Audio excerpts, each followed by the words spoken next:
किसान भाइयों और बहनों, नमस्कार और राम राम। गर्मी लगातार बढ़ती जा रही है, अपने प्रचंड रूप को दिखाते जा रही है और साथ ही जो गर्मी का जो स्तर है वो काफी ज्यादा बढ़ता जा रहा है। बढ़ती गर्मी और जलवायु परिवर्तन का भारतीय खेती किसानी पर बहुत ही गहरा और सीधा असर पड़ता है। जहां एक हो तो ये फसलों के लिए खतरा बनती है, वहीं अगर सही रणनीति और फसलों के चुनाव किए जाएं तो ये किसानों के लिए अतिरिक्त कमाई का मौका भी लेकर आती है। बढ़ती गर्मी के कृषि पर नकारात्मक प्रभाव ये पड़ते हैं कि फसलों की वृद्धि में बाधा आती है। अत्यधिक तापमान, असमान गर्मी के कारण फसलों की वृद्धि रुक जाती है और वे जल्दी मुरझा भी जाते हैं। कीटों और रोगों में भी वृद्धि हो जाती है। गर्म जलवायु में कीटों और रोगाणुओं में प्रजनन क्षमता बढ़ जाती है, जिससे फसल पर हानिकारक कीटों का हमला बढ़ता है। उत्पादन में कमी आती है। गर्मी के कारण फसलें जल्दी जल्दी पकने लगती है, जिससे उनकी गुणवत्ता और मात्रा जो उपज होती है उस पर भी बुरा असर पड़ता है। जल संकट भी होता है। तापमान बढ़ने से मिट्टी की नमी तेजी से कम होती है, जिससे सिंचाई की जरूरत भी बढ़ जाती है।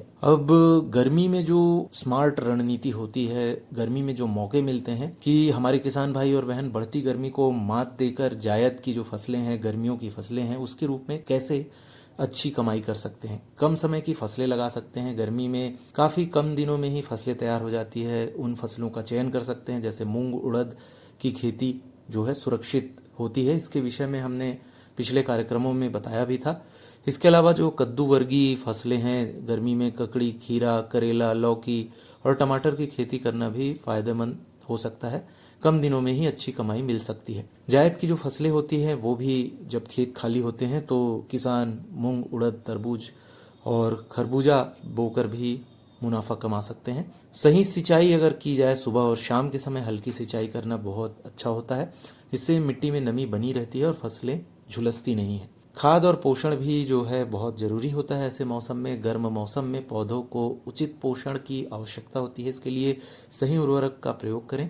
साथ ही विशेषज्ञों की भी सलाह ले सकते हैं। अत्यधिक गर्मी होने पर कीटों के हमले से बचाने के लिए फसल का नियमित रूप से निरीक्षण करें और विशेषज्ञों की सलाह पर कीटनाशकों का भी आप प्रयोग कर सकते हैं और जैविक कीटनाशकों का प्रयोग तो आप कर ही सकते हैं। बढ़ती गर्मी निश्चित रूप से खेती के लिए एक चुनौती है, लेकिन वैज्ञानिक तरीकों और सही फसल के चयन से किसान भाई और बहन अपनी आय का जरिया जो है बना भी सकते हैं और उसको बढ़ा भी सकते हैं। बात हो रही है जलवायु परिवर्तन, गर्मी की, तो किसान भाइयों और बहनों, कल 22 अप्रैल है। इस दिन को हम विश्व पृथ्वी दिवस के रूप में मनाते हैं। किसान भाइयों और बहनों के लिए मृदा स्वास्थ्य, जल संरक्षण और टिकाऊ कृषि को अपनाने का संकल्प लेने का ये विशेष अवसर है। इस दिन रासायनिक खेती से जैविक खेती की ओर बढ़ने, पौधरोपण करने और साथ ही साथ जो आधुनिक तकनीकों को अपनाकर पर्यावरण के अनुकूल खेती करने के प्रति जागरूक करने का ये दिन है। पृथ्वी दिवस 1970 से शुरू हुआ था। इसका मुख्य उद्देश्य पर्यावरण संरक्षण और टिकाऊ कृषि के प्रति जागरूक करना है। मृदा स्वास्थ्य और पोषण जो है बहुत आवश्यक है, इसलिए विशेषज्ञों ने किसानों को मृदा परीक्षण के आधार पर उर्वरकों के संतुलित उपयोग और पोषक तत्वों के प्रबंधन पर जोर दिया है। जैविक और प्राकृतिक खेती भी हमारे किसान भाई और बहन अपना सकते हैं। रासायनिक कीटनाशकों के बजाय जैविक उत्पादों का उपयोग करने से मिट्टी की उर्वरता और जैव विविधता बनी रहती है। पानी की बर्बादी रोकने के लिए सूक्ष्म सिंचाई जो होती है, इससे हम जल संरक्षण कर सकते हैं और साथ ही आधुनिक तकनीकों को भी अपना सकते हैं। पृथ्वी दिवस सप्ताह के दौरान कृषि विशेषज्ञ किसानों को नीम, पीपल, बरगद और फलदार पौधों के रोपण और उसको वृक्ष बनाने की ओर प्रोत्साहित करने और उनके देखभाल के लिए भी प्रोत्साहित करते हैं। तो पौधरोपण और जागरूकता भी लाई जा सकती है। साथ ही बिना जुताई वाली खेती, जिसको नो टिलेज या नो टिल कहा जाता है, इससे खेती से मिट्टी की संरचना सुरक्षित रहती है और कार्बन का जो अनुक्रमण है वो भी बढ़ता है। इसको सतत कृषि तकनीक कहते हैं। कुल मिलाकर हमारे किसान भाई और बहन पृथ्वी के सबसे करीबी संरक्षक है। यही एकमात्र ग्रह है जिसे हम जानते हैं, जिसमें जीवन है। तो इसे बचाएं और सतत कृषि पद्धतियां अपनाकर हम एक हरित और सुरक्षित भविष्य और पृथ्वी को बचाने में सतत कृषि पद्धतियां अपनाकर एक हरित और सुरक्षित भविष्य का निर्माण कर सकते हैं और साथ ही अपनी इस हरी भरी पृथ्वी को भी बचा सकते हैं। किसान भाइयों और बहनों, हमारे देश में सब्जियों की खेती पूरे वर्ष भर की जाती है। सब्जी उत्पादन की उन्नत तकनीक का प्रयोग करने के बावजूद भी हमारे किसान भाई और बहन कई बार ज़्यादा पैदावार नहीं ले पाते हैं। इसका प्रमुख कारण सब्जियों में उगने वाले खरपतवार जो होते हैं, जो हमारी सब्जियों के साथ प्रतिस्पर्धा करते हैं, कंपटीशन करते हैं, तो नर्सरी से लेके पूरी सब्जी तुड़ाई तक हानि पहुंचाते हैं और सब्जी उत्पादन में न केवल भारी कमी लेकर आते हैं बल्कि उनकी गुणवत्ता को भी खराब कर देते हैं। मौसम के अनुसार खरपतवारों की प्रजाति और संख्या में विभिन्नता पाई जाती है। खरीफ मौसम में अन्य मौसम की तुलना में खरपतवारों का प्रकोप ज्यादा होता है। इस जायद की फसल के बाद जो है खरीफ का मौसम भी आने वाला है, इसलिए ये बहुत आवश्यक है कि इन खरपतवारों का समय पर उचित विधि के द्वारा प्रभावी नियंत्रण करके सब्जी फसलों को इनके कुप्रभाव से बचाते हुए हम अपना उत्पादन और गुणवत्ता बढ़ाएं। साथ ही सब्जियों के साथ कई प्रकार के कीड़े, कीट व्याधियां और बीमारियां भी आती है, तो इसलिए भी ये बहुत आवश्यक हो जाता है कि हमारी जो सब्जियां हैं विशेषकर उन्हें खरपतवारों से बचाया जाए। किसान भाई और बहनों, हमारे देश में सब्जियां हमारे भोजन का एक बहुत महत्वपूर्ण हिस्सा है, क्योंकि इनसे विटामिन, खनिज और अन्य आवश्यक पोषक तत्व प्राप्त होते हैं। सब्जी उत्पादन हमारे किसान भाई और बहनों के लिए एक लाभकारी व्यवसाय भी है। ये ज़्यादा लागत वाली खेती मानी जाती है क्योंकि इसमें संसाधन ज़्यादा लगते हैं, जैसे पानी, जैविक और रासायनिक खाद और अन्य संसाधन की आवश्यकता होती है, लेकिन इनसे जो आय होती है वो भी अच्छी होती है। ज़्यादा संसाधनों की वजह से सब्जियों में खरपतवार की समस्या भी गंभीर हो जाती है। विशेष रूप से चौड़ी पत्ती और सकरी पत्ती वाले जो खरपतवार है, इनसे सब्जी उत्पादन क्षमता बुरी तरीके से प्रभावित होती है। इसलिए बहुत आवश्यक है कि इन खरपतवारों पर नियंत्रण किया जाए। ज़्यादातर सब्जियों में कतार की जो दूरी होती है वो ज़्यादा होती है, अधिक होती है। क्यारियों में जो हम सब्जियां लगाते हैं उसमें खाली स्थान में खरपतवार अधिक संख्या में उग जाते हैं। खरपतवारों को अगर उचित समय पर नियंत्रित नहीं किया जाए तो ये सब्जियों की जो उपज है और गुणवत्ता है उसको बहुत ज़्यादा प्रभावित करते हैं। सब्जी के बीज उत्पादन में ये खरपतवार न केवल उपज को कम करते हैं बल्कि सब्जियों के बीजों के साथ खरपतवारों के बीज मिलकर उसकी गुणवत्ता को भी खराब कर देते हैं, जिससे आगे चल के मूल्य भी प्रभावित होता है। और जैसा कि हमने बताया कि खरपतवार न केवल मुख्य फसल के साथ पानी, प्रकाश, स्थान, पोषक तत्वों के लिए प्रतिस्पर्धा करके उनकी बढ़वार और उत्पादन क्षमता को भी प्रभावित करते हैं, बल्कि कीटों और बीमारियों को भी आश्रय देते हैं और उनके लिए वैकल्पिक पोषण का कार्य करते हैं। ज्यादातर सब्जी वाले फसलों की शुरुआती बढ़वार की गति काफी धीमी होती है। उनमें खरपतवारों से जो प्रतिरोध की जो क्षमता होती है वो भी कम होती है।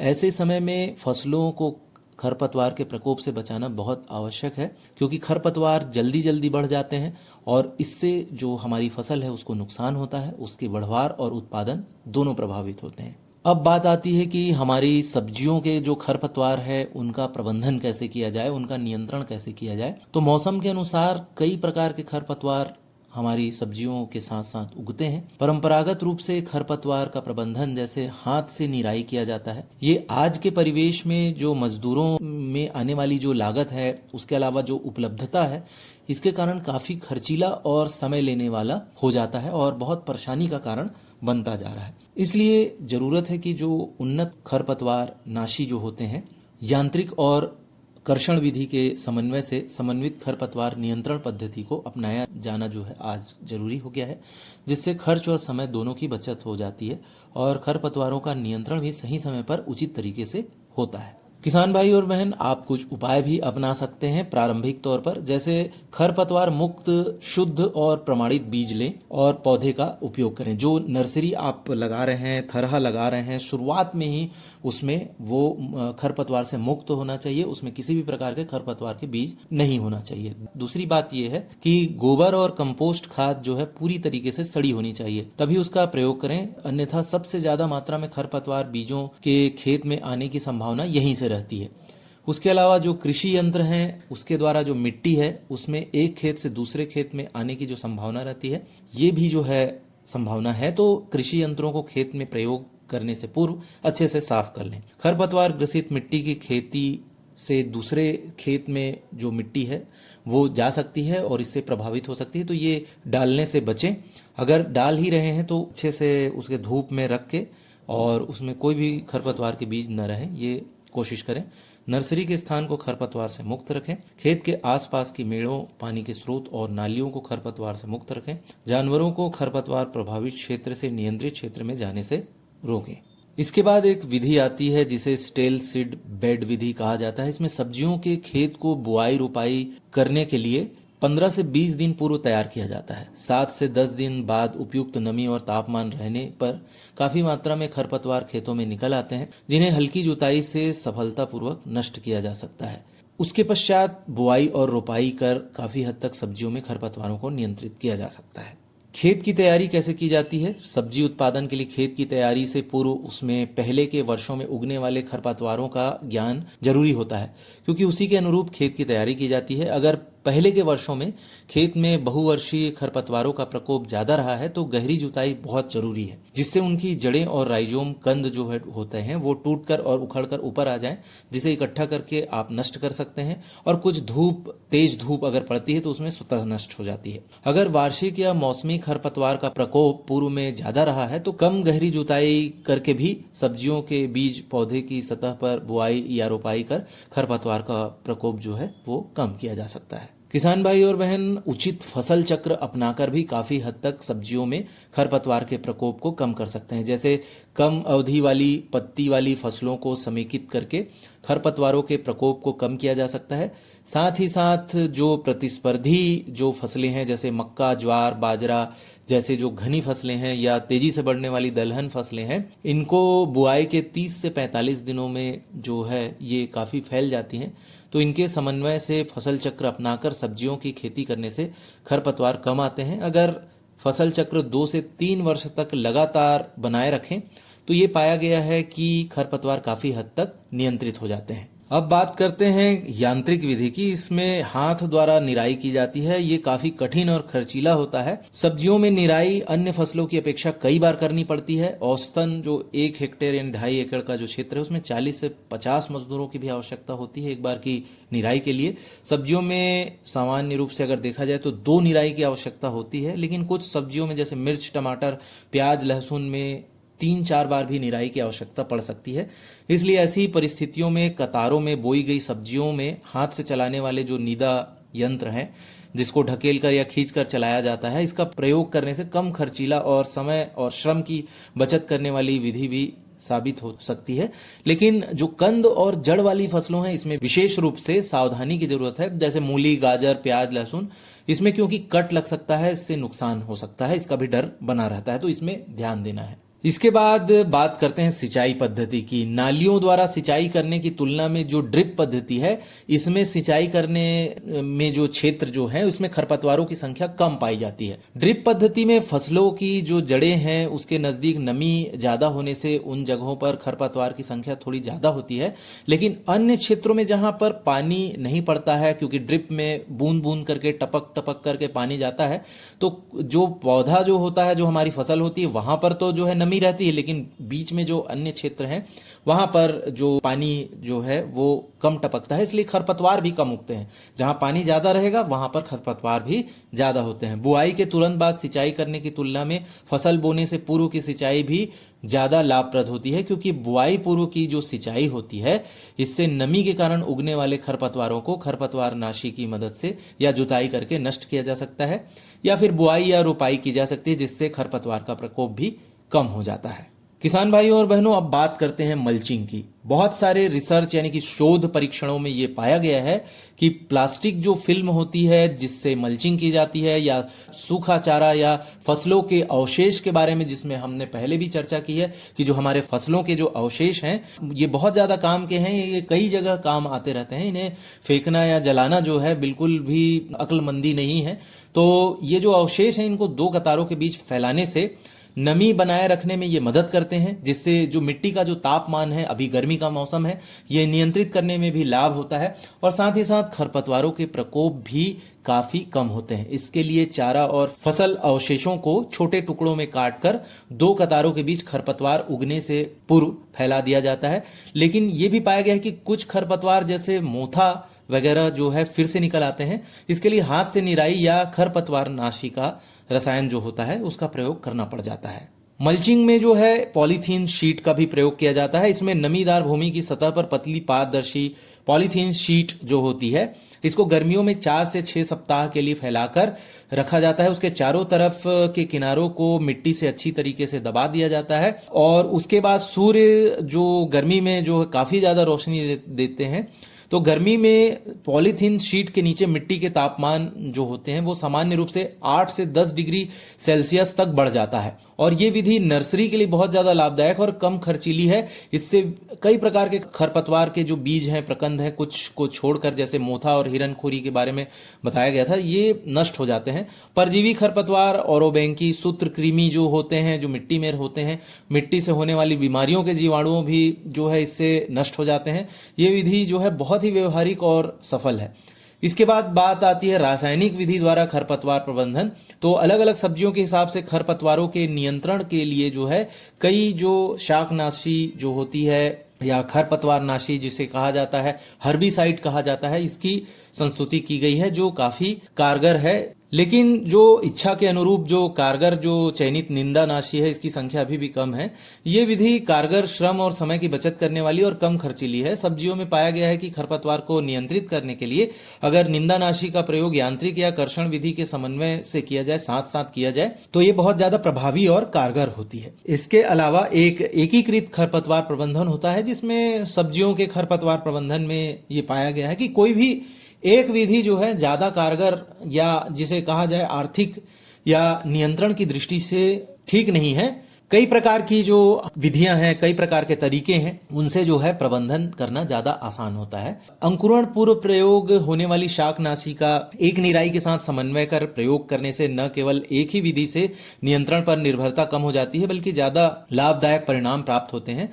इसका मुख्य उद्देश्य खरपतवार नियंत्रण में शाकनाशी की मात्रा को कम करना है, जिससे इन रसायनों के कारण पर्यावरण पर होने वाले दुष्परिणामों से भी बचा जा सके और खाद्य पदार्थों में इन रसायनों के अवशेष सीमित मात्रा में ही रहें।